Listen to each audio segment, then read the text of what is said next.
Asinibingelele sinamukele ngaphansi kwe-YouTube channel uSiba lukaZulu. Kwisifundo sethu namhlanje sizobheka izisho nezincazelo. Ake sihambe-ke sibheke izisho ezimbalwa nezincazelo zakhona. Isisho sokuqala-ke sizosibheka isisho esithi ukucela inselele. Lesi simo-ke sokukhuluma sisho ukucela ukuba nincwekisane. Isisho sesibili sizosibheka isisho esithi ukucasha ngesithupha. Lesi simo sokukhuluma sisho ukucabanga ukuthi awubonwa kanti uyabona. Isisho sesithathu sizosithatha isisho esithi ukucela isihlobo esihle. Kanti-ke lesi simo sokukhuluma sisho ukuyokhonga. Isisho sesine sizosithatha isisho esithi ukuchitha isikhathi. Lesi simo sokukhuluma sona sisho ukulibazisa noma ukuhambisa isikhathi. Isisho sesihlanu sizosibheka isisho esithi ukushaya uchithe.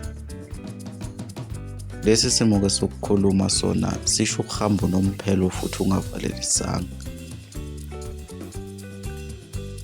Isisho sesithupha sizosibheka isisho esithi ukushaya ubhuqa. Kanti-ke lesi simo sokukhuluma sisho ukuqeda kungasali lutho. Isisho sesikhombisa sizosibheka isisho esithi ukushaya ngocetshwayo. Lesi simo sokukhuluma sona sisho ukuhamba ngonyawo phansi ungasifakeli isicathulo. Isisho sesishiyagalombili sizosibheka isisho esithi ukushaya isibomvu. Lesi simo sokukhuluma sisho ukudla wesuthe kakhulu. Isisho sesishiyagalolunye sizosibheka isisho esithi ukusala empini. Lesi simo sokukhuluma sisho ukufa empini noma ukufela empini. Isisho sokugcina-ke sizosithatha isisho esithi ukudla amabele. Lesi simo sokukhuluma sisho ukuphila.